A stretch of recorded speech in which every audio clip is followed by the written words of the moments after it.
Non. Vous avez la ref ou pas? Caméra 1, la 2, la 1, la 2, la 1. Moi, je vais te regarder toi, je pense que ce sera mieux. Non, vous avez pas la ref. Ah, vous avez pas la ref du cœur à ses raisons. Bon, c'est pas grave. Non.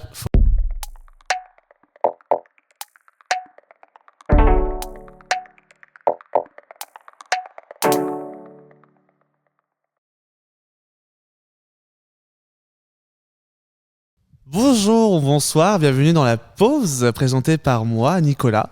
Nous avons deux invités incroyables, je suis très content de les inviter ce soir. Enfin, du coup, quand vous allez regarder cette émission le jour ou le soir, on est plutôt le soir, lundi soir. Nous sommes avec nos invités, Ninon et Myriam, régisseuses du Safran. Alors, comment allez-vous? Ça va très bien, et Ça toi? va très bien, ouais. Vous avez Bonjour, passé Nicolas. un bon lundi? Intense. Un bon lundi, ouais, assez un intense. lundi, ouais. Un lundi, une semaine avant le début du montage. Voilà. Ouais. Bon, bah écoutez, là, on va avoir le temps de prendre une pause ensemble. Une dizaine de questions que je vais vous poser et du coup, bien sûr, vous allez y répondre. Du coup, on va commencer. Si ça vous va, ça va, tout le monde va bien, tout le monde est bien installé? Super, on va pouvoir commencer. Du coup, pour ceux qui ne connaissent pas bien le métier, en quoi consiste exactement le rôle de régisseuse? Alors, qui commence? Qui commence? Ah oui. Qui commence? Allez, j'y vais. Pour moi, un régisseur ou une régisseuse, c'est quelqu'un qui doit anticiper tout type de problématiques. Ça peut aller de l'électricité à les toilettes sont bouchées, à il n'y a pas assez de poubelles, à la circulation des gens dans un bâtiment. Coordonner des équipes de différents corps de métier et faire en sorte que toutes les informations circulent et que tout le monde se comprenne et qu'on arrive tous à bien bosser ensemble. Et qu'est-ce que j'ai mis enfin? Après, j'ai rien mis d'autre. C'était déjà pas mal. C'est Voilà. déjà pas mal. Moi, Ninon, je pense que tu as d'autres choses à dire. Pour préciser, et pour préciser aussi nos postes, parce que tu disais régisseuse du Safran, nous, on est intermittente. Donc, notre métier, notre fiche de poste, souvent, c'est régisseur général. Parce que c'est un métier très général, puisque donc on planifie un événement, on est là en amont, parfois plusieurs mois avant un événement. Et donc, comme disait Myriam, on est sur plein de volets différents qui sont plutôt des volets techniques et logistiques de l'organisation d'un événement. Donc, en effet, l'électricité, l'eau. Pour qu'il y ait un concert, il faut qu'il y ait une scène, un système son, des lumières, des agents de sécurité, un technicien son, technicienne lumière, tout ça, et gérer aussi l'accueil du public pour un événement. Voilà. Très bien. Alors, pouvez-vous nous parler de votre parcours et de comment vous en êtes-vous arrivé à travailler en tant que régisseuse? Je peux commencer si tu veux. Oui. Moi, j'avais un parcours plutôt littéraire. J'ai fait une prépa de lettres et ensuite fac de langue. C'est plutôt par des stages et notamment un Erasmus en Italie où j'ai fait un stage et j'ai découvert qu'il y avait des gens qui travaillaient dans la culture parce que c'est pas forcément dans les métiers qu'on nous présente à l'école, que j'ai voulu m'orienter ensuite à la fac dans le milieu culturel. Donc j'ai fait un master en conduite de projet culturel et ensuite encore une fois c'est vraiment par des stages et par hasard. J'ai fait un stage à l'époque, c'était à la briqueterie avec les personnes qui étaient régisseuses de la fête dans la ville. D'accord. Aujourd'hui qui s'appelle les Tentaculaires, festival d'art de rue et de théâtre et de cirque à Amiens, qui a plus de 40 ans d'ailleurs. Et c'est au moment de ce stage que je me suis dit ok, il y a quelque chose à faire quoi. Oui. Alors, ma vie, mon œuvre, c'est parti. Donc moi, j'avais pas du tout un parcours qui était destiné à la culture. J'ai fait un bac S, j'ai fait des études pour devenir infirmière et au moment où j'ai commencé ces études-là, j'ai commencé à faire de la musique. J'ai passé mon diplôme, j'ai travaillé, je suis devenue intermittente du spectacle par la musique. J'ai été dans un groupe qui s'appelait Dirty South Crew pendant 10 ans, on a fait beaucoup de choses. Et le groupe s'est arrêté en 2018 et un hasard de la vie a fait que je connaissais la même personne avec qui Ninon avait pu faire son stage à la briqueterie, c'est-à-dire Gavroche, qui est une excellente directrice technique et aussi une amie à nous. Et du coup, elle m'a dit « Ah, mais attends, j'ai besoin de quelqu'un pour venir travailler sur la fête dans la ville, maintenant les Tentaculaires. » Et donc moi, je suis arrivée complètement par hasard là-dessus. Voilà. Très bien. Et puis après, j'ai appris sur le tas. Très bien. Du coup, avec votre parcours, je voulais savoir si vous avez des stages ou des formations que vous voulez recommander à des étudiants et étudiantes qui veulent faire de la régie. Alors moi, je vais te dire, c'est la formation de la vie du coup, parce que vraiment, c'était le truc de, on m'a proposé des choses, j'y suis allée, j'ai appris sur le tas. Mais après, oui, je sais qu'il y a des choses beaucoup plus scolaires et cadrées. On parlait tout à l'heure du CFPTS, qui est un peu la référence en France pour les métiers de technique de l'événementiel. Donc ils ont plein de formations qui sont des formations d'une semaine à des formations d'un an en régie spécialisée, son, lumière, vidéo, et puis après d'autres postes assez différents. Sur Amiens, moi je connais beaucoup de gens qui ont fait beaucoup de stages avec la mission locale. Oui. Donc, qui accompagne les jeunes dans plusieurs structures et qui est en fait un organisme qui peut signer les conventions de stage quand on n'est plus à la fac, par exemple. Donc là, allez voir votre salle préférée et allez gratter des stages. Et après, à Amiens, toujours, il y a Cité Carter et la Lune des Pirates qui organisent régulièrement des stages d'une semaine en son et en lumière. Et on vous encourage à y aller, surtout qu'on connaît les formateurs et formatrices. Ils sont super. C'est un bon moyen de découvrir le métier. Très bien. Je veux savoir quelles sont les compétences essentielles pour réussir en tant que régisseuse. Est-ce qu'il y a des compétences ? Je pense qu'il y en a plein. Ouais. Alors, donc, il y a l'organisation, le fait d'être un peu rigoureux déjà. Ça, c'est dans tous les métiers où il faut faire des tableaux Excel. Où on a, en fait, c'est pas juste on accueille un spectacle, on en accueille 20 ou 30 d'un coup. Donc, il faut être très, très rigoureux. Donc ça, je pense, c'est très important. Après, il y a la curiosité des métiers et de l'art. Je pense que c'est plutôt une compétence comme une qualité, plutôt, mais je pense que c'est très important. Mais dans nos métiers, le plus important, pour moi, ça va être vraiment les compétences relationnelles et humaines. Oui. Parce qu'en fait, on est amené à échanger avec beaucoup de personnes, que ce soit des artistes, des techniciens, techniciennes, des partenaires. Ça peut être tout. Ça peut être des food trucks, des partenaires institutionnels. Et puis après, des médiateurs, médiatrices, des agents de sécurité. Et donc, en fait, vu qu'une grosse partie de notre métier, c'est de coordonner tout ça et faire que chacun puisse travailler, faire son job tranquille, je pense que avoir un bon relationnel, en tout cas, ça va être, je pense, le plus important. Surtout que le reste, ça peut être des choses qui s'apprennent, en fait. Notamment des compétences techniques. Aujourd'hui, tu sais pas rouler un câble, c'est pas grave, tu vas apprendre et... Ça ira mieux demain, quoi. Justement. J'avais ciblé exactement les mêmes choses. Moi, j'avais écrit, pour moi, quelqu'un qui est un bon régisseur, c'est quelqu'un qui est très souple. On doit toujours savoir s'adapter aux gens, aux situations, aux problématiques. Voilà. Je n'ai rien de plus. Oui, il y a souvent... je développe un truc aussi souvent dans les régisseurs. Je remarque qu'il y a plusieurs types de personnes. Il y a des personnes qui ont l'habitude de dire non. Par exemple, souvent on demande quelque chose, donc on est en festival, il y a quelqu'un qui dit « Ah, au fait, tu peux me donner une rallonge pour mettre ma chaise là-bas, enfin mettre un stand ?»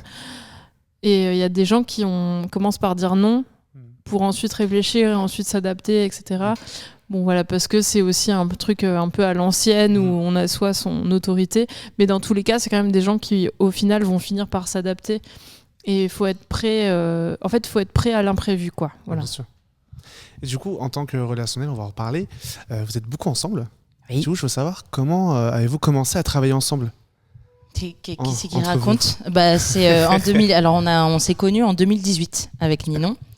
Je l'ai connu sur la première fois de ma vie de la fête dans la ville. Et on se connaissait pas du tout avant. Et en fait, on s'est retrouvés à taffer ensemble. Moi, il faut quand même savoir que cette première édition, c'était la première fois de ma vie qu'on me plaçait dans un truc de régie générale. Alors, j'ai adoré, j'ai rien compris. J'étais là, genre, il se passe quoi ? Mais en même temps, bizarrement, je sentais que j'étais au bon endroit au bon moment et c'était très cool. Donc, c'est là qu'on a commencé à bosser ensemble.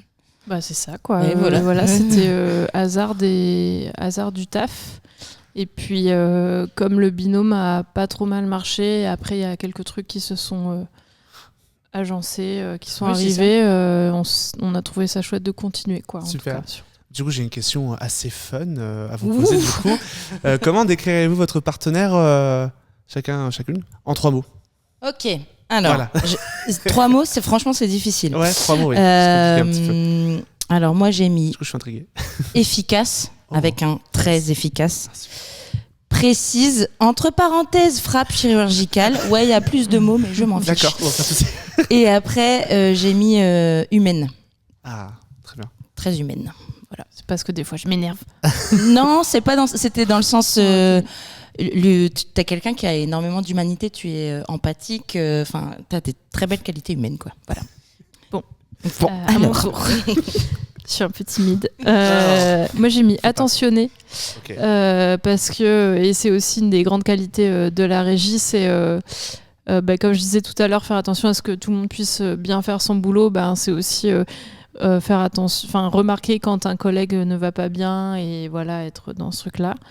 J'ai mis bienveillante aussi parce qu'on veut faire bien les choses, non pas seulement pour que le spectacle se déroule bien, mais aussi pour que le public puisse profiter le mieux, et minutieuse. Oh, wow. Ah, minutieuse. Voilà, c'est vrai.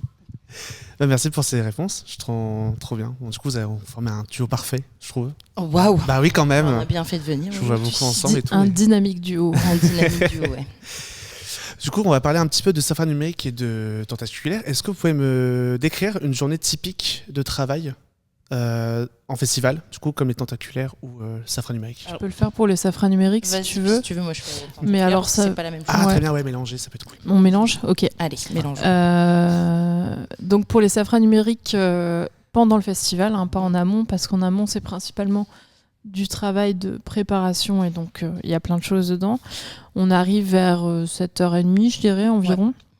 Ouais. On se prend 1 heure pour allumer toutes les œuvres, toutes les installations, puisque comme c'est une exposition d'art numérique, tout est à allumer et à lancer. Oui. Donc parfois c'est juste un bouton et parfois on va dans l'ordinateur et on lance les programmes, etc. On a des petites fiches process. Ensuite, à 8h30, on accueille les équipes de médiation et de surveillance. Donc, c'est le moment un peu petit-déj où on se briefe sur les grands trucs qu'il va y avoir aujourd'hui. Et puis, on se souhaite à tous et toutes du courage. Yes.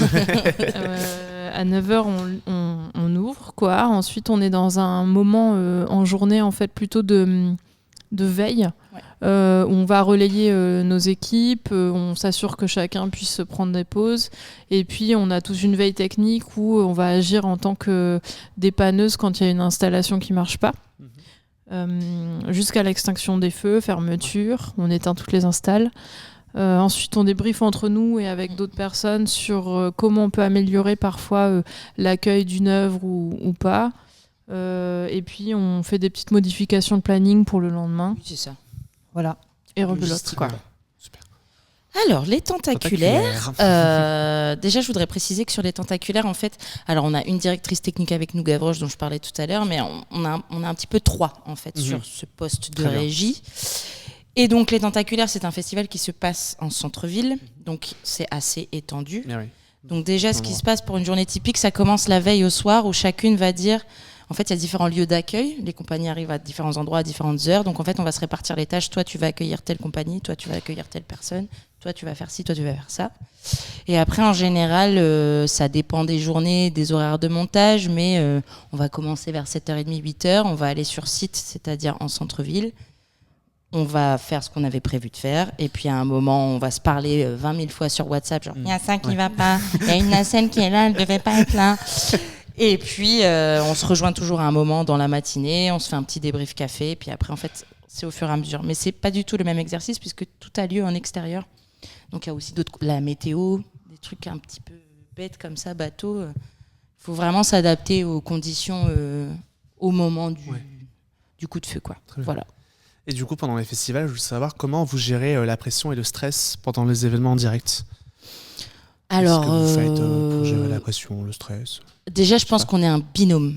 Déjà, ça aide énormément quand même dans la gestion. Je pense aussi que parfois on gère pas, mais parce qu'on est deux, on se supporte en fait. En fait, il y a ce truc de te dire, je vais pas bien, j'ai envie de crier, mais je sais qu'il y a quelqu'un dans cette pièce qui a exactement le même état mental que moi. Du coup, moi, je sais que plein de fois, ça me fait redescendre en pression. Je me dis, c'est pas grave, j'en parlerai plus tard, quoi. Voilà. Après, pour moi, le plus gros stress, c'est vraiment en amont, quand t'es pas sûr de... Voilà, t'as peur d'oublier un truc dans la prépa, etc. C'est le moment où tu dors pas, t'as peur de zapper un truc. Où t'anticipes vraiment des trucs qui risquent de mal se passer pendant l'événement. à partir du moment où c'est lancé, tu as une sorte de ok, c'est bon, et maintenant je vais voir comment ça va se passer, tu es en veille. Après, en effet, on est plusieurs, et il y a toujours un truc où s'il y a... Parce qu'en fait, nous, notre métier, il faut que rien ne se passe, en fait. Enfin, il faut que rien de mal ne se passe. Et du coup, mieux on a fait notre prépa, moins, en fait, pendant l'événement, on bosse, j'ai envie de dire. Oui. On est en train de courir dans tous les sens. Ouais. Et en tout cas, moins on est stressé aussi. Après, en effet, il y a toujours ce truc de se relayer, de pas hésiter à demander aux collègues, donc entre nous, mais aussi d'autres, quand on a une charge de travail trop lointaine. Ouais. Souvent, le stress est quand même souvent lié à une grosse charge de travail. Et quand tu es dans un événement, tu as forcément une grosse charge de travail parce que tout arrive maintenant, quoi. C'est pas un taf 9h, 17h, etc. Où tu peux faire délayer le problème, quoi. Et du coup, c'est vraiment... peut-être que cette personne peut m'aider à débloquer mon problème pendant que je m'occupe du premier, d'un autre truc, etc. quoi. Ouais. Du coup, avec vos parcours de régisseuse, quels ont été les principaux défis que vous avez rencontrés ? Il y en a plein. Je sais pas. En fait, j'ai pas su comment préparer cette question. D'accord. Il y a beaucoup de choses. Moi, j'ai pensé juste à un truc. En fait, j'ai commencé assez jeune parce que je pense que le premier stage que j'ai fait, c'était en 2016. J'avais 23 ans. C'était un stage, mais voilà, très vite, j'ai continué et j'étais encore un peu jeune. Je le suis toujours. Plus je suis quand même une meuf et du coup, quand même. Ouais. Et du coup, on est dans un métier qui est quand même très masculin. Et donc, parfois, dans les défis, il y avait savoir s'affirmer auprès de quelqu'un qui va être un mec plus âgé que toi, typiquement. Où toi, tu sais que t'as dit qu'il fallait commencer à 10h parce que tu sais qu'on n'aura pas le temps de tout faire à midi parce que t'as tes raisons et voilà, tu dois parfois toujours te battre, te justifier encore plus que d'autres personnes. Et puis après, il y a aussi le fait que voilà, moi j'ai commencé en faisant directement de la régie et pas en ayant un métier technique de base, et donc faire ses preuves et apprendre la technique petit à petit. Donc je mettrais ça. Oui, carrément. Après, je sais pas trop. J'ai pas moi, réfléchi c'est vraiment Après, moi, par exemple, j'ai pas du tout un côté. Moi, la geekerie, ça a jamais été mon truc. Je vais être très à l'aise dans la communication, parler avec plein de gens, machin, tout ça, y a pas de problème. J'aime bien comprendre le fonctionnement des choses, mais techniquement, j'ai pas cette envie parfois d'aller plus loin. Donc c'est vrai que c'est des endroits où j'ai dû un petit peu plus chercher, quoi, au début. C'est pour ça que c'est bien qu'on soit deux aussi. Oui, voilà, c'est pour ça qu'on complète, en fait. Et du coup, autre question très fun. Est-ce que vous voulez me partager une anecdote qui vous a marqué et qui a appris du coup l'importance de faire ce métier de régie? Alors, pareil, il y a plein d'anecdotes. Faut que ce soit marrant, faut que ce soit pas marrant. Le but, c'est mieux quand c'est fun, quoi. C'est pas le but pour ça. En fait, le truc, c'est que faut quand même savoir qu'avec Ninon, on passe 6 mois de l'année. Bon, on se voit tout le temps parce qu'on est très amis, mais on passe 6 mois de l'année quand même ensemble H24, à faire des trucs assez dingues. Et des fois, dans une journée, t'as l'impression d'en vivre 3. Donc, il se passe énormément de choses. Une journée, oui. Donc, il y a des anecdotes qui peuvent vous sembler tout à fait anodines, voire même inintéressantes, parce que ça va parler de trucs purement logistiques sur... Ah bah tiens, je lui avais demandé de me livrer 12 poubelles, puis lui, il me les a mis pile à l'endroit où il fallait qu'on installe le spectacle. Donc tu vois, des anecdotes comme ça, on en a plein. Et en même temps... Il y a eu tellement de bourdes, on va dire. Il y a beaucoup de choses. Il y a eu des fois où il y en a une des deux qui est tombée dans un ravin avec un camion et qui t'appelle pour te dire il faut venir. Donc voilà, il y a des choses comme ça. Je m'attendais pas. Il y a plein de choses. Un ravin. Il y a eu une fois où il y a eu un vidéoprojecteur qui ne fonctionnait pas. C'était quoi, 1 heure avant que ça démarre? 1 heure avant un spectacle, un vidéoprojecteur qui tombe en carafe, probablement trop chaud. C'était pour les rendez-vous de la bande dessinée. Voilà. D'accord. Donc le vidéoprojecteur est quand même en hauteur sur un échafaudage, à moitié sur un gradin. Voilà. Et tout ça, courir chez le prestataire pour le changer. Voilà. Mais c'est vrai qu'on a déjà eu pas mal de fou rire sur des trucs. J'en ai un qui est pas mal. C'était sur les tentaculaires.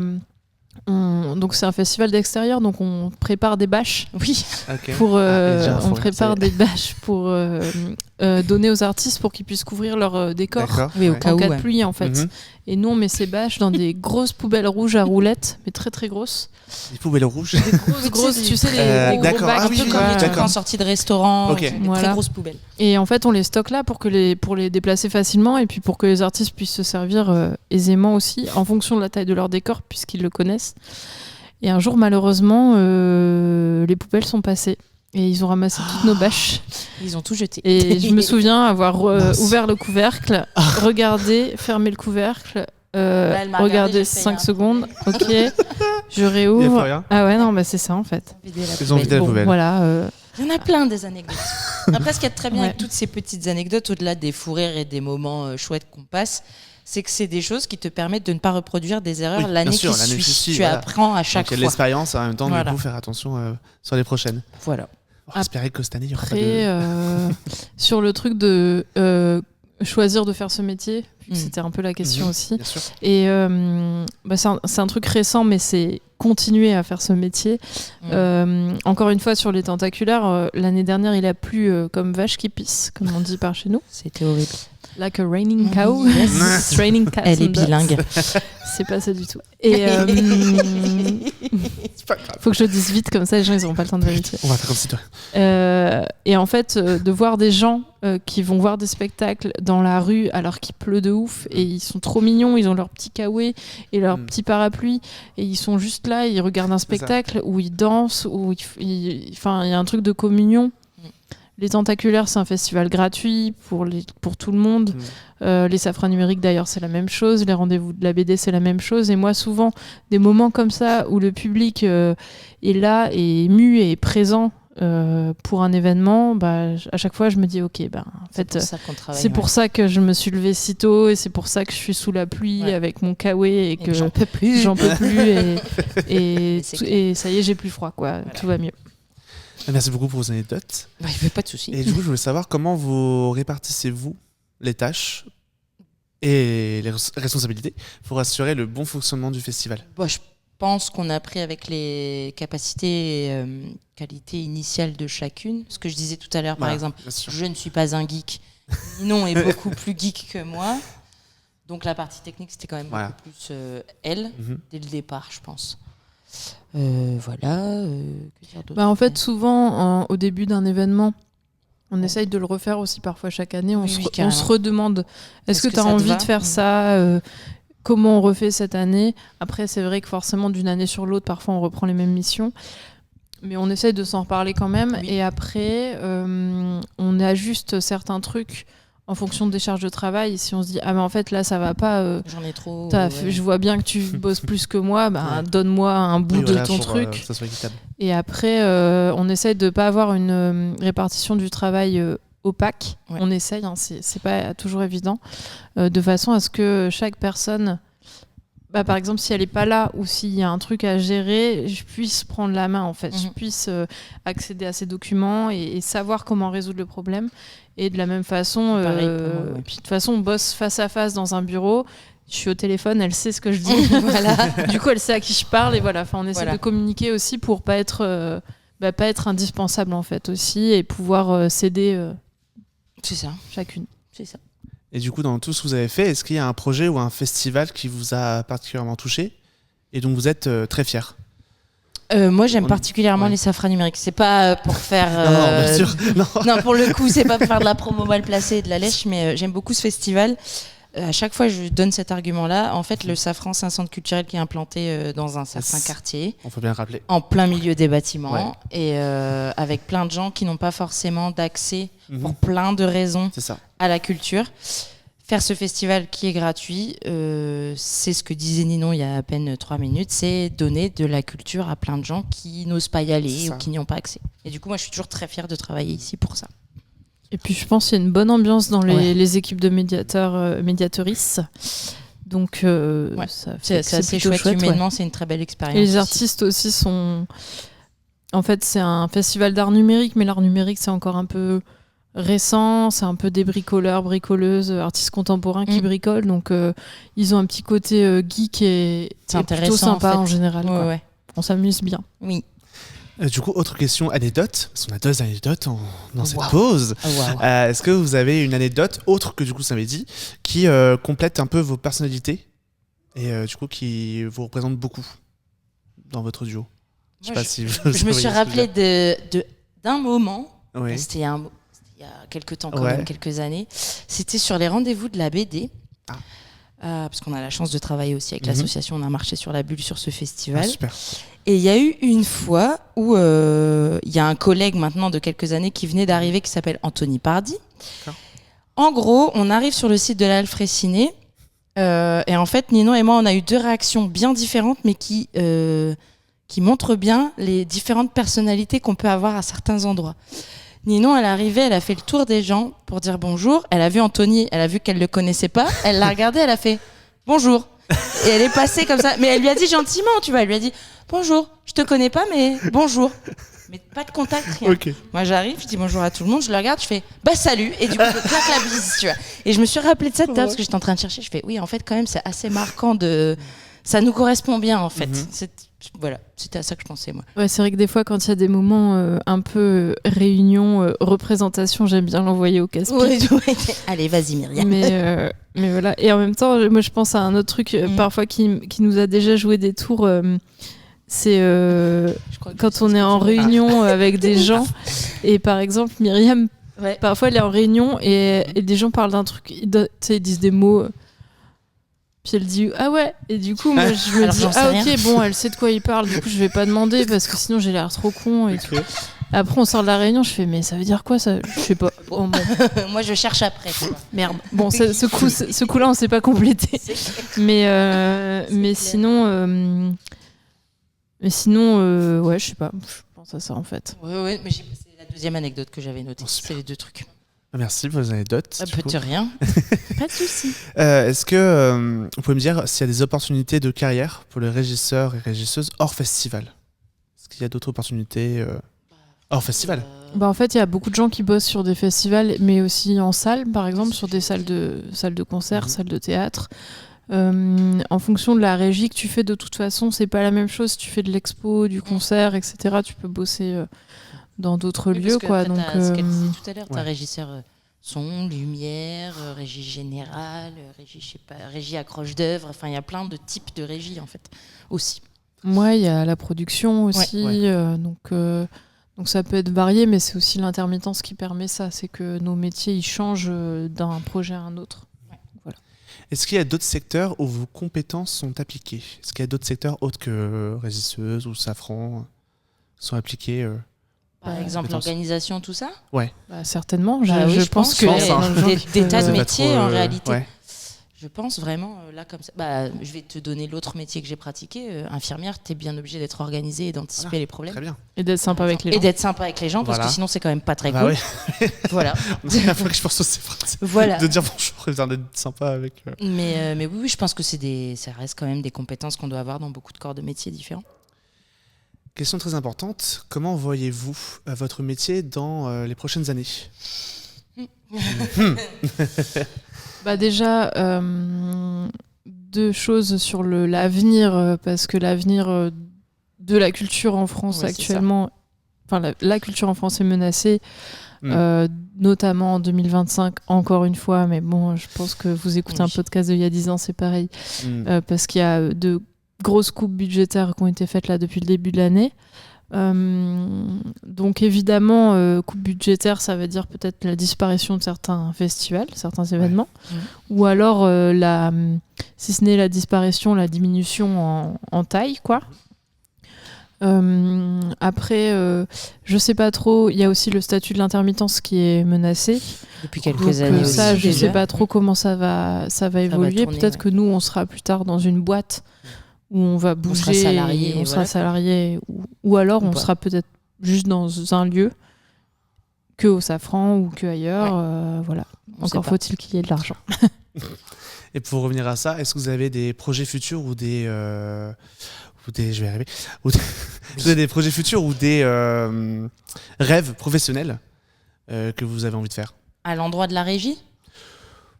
Toute la régie ou encore dans plein d'autres secteurs, je sais pas. Alors moi, si tu me dans votre demandais vie. mon rêve en régie, j'adorerais organiser un énorme festival avec plein de trucs trop bien que j'ai Très vu bien. dans tous les festivals dans lesquels j'ai travaillé. Mhm. Mais pour ça, il faut beaucoup d'argent et beaucoup de monde. Donc c'est pas pour tout de suite. Ok. Voilà. Moi, en projet futur, là, j'aimerais bien me spécialiser en régie d'expo, parce Mhm. que j'en fais et j'aimerais bien peut-être faire un peu plus de formation là-dessus. Et sinon, faire tourner un artiste local qui s'appelle Myriam Luz. Oui, bah parce que tiens, c'est- vous. Oui, parce que Pardon. moi j'aimerais bien tu me vous vois Pardon, maintenant, c'est je l'avais bizarre. exprès, excuse-moi. Oui, sinon après, à part le métier de régie, moi je sais que je suis quand même musicienne et du coup j'ai envie de lancer un projet. Et du coup j'ai déjà toute mon équipe technique en tête, Ah, bah voilà. notamment bah oui. Ninon. Voilà, j'ai de la chance d'avoir des amis hyper compétentes autour de moi, donc c'est très bien. Vous avez un peu répondu du coup à la question que j'avais posée après, mais c'est très bien. Tu voulais dire un truc du coup? Non, c'était quoi Ah la d'accord. question? Bah du coup, est-ce que vous avez des projets spécifiques ensemble dans le futur? Bah voilà, Donc, du coup, la nana qui chante et la dame qui fait la régie derrière, qui est vient là-dessus. avec nous. Et puis après, on a une petite asso Oui. qui est vraiment pour le fun, là, pour organiser des petites soirées blind test et autres petits trucs, mais pourquoi pas continuer de développer ça, mais vraiment pas du côté professionnel, quoi. Oui, c'est vraiment histoire de s'amuser un petit peu, quoi. De Continuer passer à des bons réunir moments. les gens autour d'autres choses. C'est ça. Voilà. Puis parce que nous, ça nous fait quand même bien rire. Voilà. Et du coup, dernière question, et oui, c'est déjà presque la fin de la pause. Quel conseil donneriez-vous aux étudiants en art qui souhaitent explorer les débouchés dans l'organisation et la régie d'événements? Je leur conseillerais d'aller faire des choses, hein. Enfin vraiment. Ouais, aller voir des assos, aller être bénévole sur des festivals. À Amiens, il y en a quand même vraiment pas mal. Donc là où ils prennent des bénévoles, rendez-vous de la BD, La les Lune des tentaculaires Pirates. encore une fois, minuit avant Ça la veut nuit. dire encore Ouais. pas mal de... Faites du bénévolat en scéno, en montage, en accueil, en logistique. Aller voir, voilà. expérimenter les choses. Aller gratter en Voilà. fait Et aux voilà, portes. pas hésiter et, à se montrer et se... Ouais, Voilà. ouais, carrément. Et puis De toute façon, il y faites a des qu'en stages faisant, à fond c'est aussi. ça. Faites des stages. Il n'y a qu'en faisant que vous saurez un Bah petit oui. peu plus vous orienter. C'est ça. Voilà. On va finir cette pause. Du coup, je serais content d'avoir invité du coup Myriam et Ninon dans la pause. J'espère que vous avez aimé ce petit moment. Oui, Ça vous a c'était beaucoup super. plu? Merci beaucoup. Et Oui. pour ces Voilà. beaux micros. Merci pour violets. l'invitation et Pas de souci. le code couleur. Et du coup, oui, le Safra numérique qui va du coup arriver ce mois-ci, du 18 au 22 mars. J'ai très hâte de voir Nous aussi. le thème, les œuvres. Mais voilà, donc c'est la fin de cette pause. J'espère que vous avez adoré. Pour ceux qui nous regardent, passez une bonne journée, une bonne soirée et une bonne nuit. Et à très bientôt. Ciao. T'as fait une journée de 16 heures comme un régisseur. T'as porté une tonne de gueuse comme une régisseuse. Tu rages contre les coiffeurs comme un régisseur. S'habite sur les maquilleuses comme une régisseuse. Disais up, ça te fait pas peur comme un régisseur. T'aurais pu être cascadeuse comme une régisseuse. Pas de midi, pas de 4 heures comme un régisseur. T'as pas dormi mais t'es gracieuse comme une régisseuse. Régisseur, régisseuse.